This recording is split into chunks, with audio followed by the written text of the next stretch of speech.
பன்னீர் butter masala எப்படி செய்யணும்னு பார்ப்போம். ஒரு கடாயை வச்சுங்க, கொஞ்சம் எண்ணெய் விட்டுங்க, மல்லாட்டெண்ணெய் ரீஃபண்ட் ஆயில் எதுவும் எடுத்துங்க. சும்மா ஒரு துளி பட்டை, ஒரு இலை, கொஞ்சம் சோம்பு, கொஞ்சம் கருவேப்பிலை, கொஞ்சம் பச்சை மிளகாய் இதை அப்படியே வதக்கிங்க. கொஞ்சம் வெங்காயம் போட்டுங்க, தேவையான அளவுக்கு வெங்காயம். ஒரு 4 பேர் 5 பேர் சாப்பிட்ற மாதிரி ஒரு 3-4 வெங்காயம் சேர்த்துங்க, நல்லா வதக்குங்க. வதக்கி தக்காளி கூட ஆட் பண்ணுங்க. இது ஒரு 5-6 தக்காளி நான் போட்டிருக்கேன். நல்லா வதக்குங்க. நல்லா வதங்கின பிறகு ஒரு தட்டில் எடுத்து தனியாக அதை ஆற வச்சுருக்கேன். ஆற வச்சு மிக்ஸியில் போட்டு நைஸாக அரைச்சி எடுத்துங்க.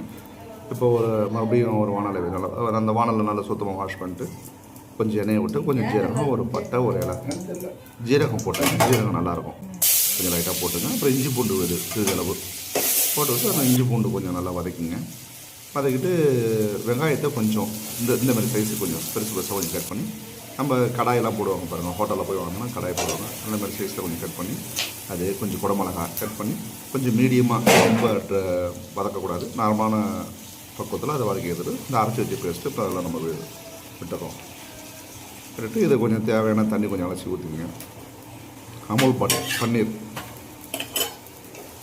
நல்லா சின்ன சின்ன சைஸ் அழகாக கட் பண்ணி அதையும் போட்டுங்க. கொஞ்சோண்டு தண்ணி விட்டுங்க. இது ஒரு 5-6 பேர் சாப்பிட்லாம். கொஞ்சம் பட்டர் எப்பவுமே ஃபஸ்ட்டு சேர்க்காதீங்க, எண்டில் பட்டர் போடுங்க. கொஞ்சம் தனி மிளகாத்தூள், கொஞ்சம் குழம்பு மிளகாத்தூள், நான் வேறு எதுவும் சேர்க்கலை.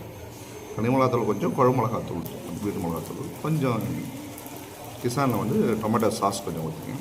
கொஞ்சோண்டு சர்க்கரை, ஒரு துளி சர்க்கரை. இது ஹோட்டல் ஸ்டைலுங்க. நம்ம ஹோட்டலில் ஒரு 15-16-17 வருஷமாக ஹோட்டல் அனுபவம் தான் நமக்கு எல்லாமே, இல்லை வேறு ஒன்றும் கிடையாது. எடுத்து சாப்பிட்டு பாருங்கள், பிரமாதமாக இருக்கும். இது இட்லிக்கு, சப்பாத்தி, பூரி அந்த மாதிரி ஐட்டத்துக்கு எல்லாத்தையுமே நம்ம பண்ணிக்கலாம். சாதம் உணவு போட்டு பேசுகிறேன் அப்படி தான் இருக்கணும். அனுபவம் தாங்க எனக்கு, வேறு ஒன்றும் கிடையாது. ஒரு 20-22 வருஷம் அனுபவம் எனக்கு இல்லை ஹோட்டல் ஃபீல்டில். நன்றி, வணக்கம். லைக் பண்ணுங்கள், சப்ஸ்கிரைப் பண்ணுங்கள்.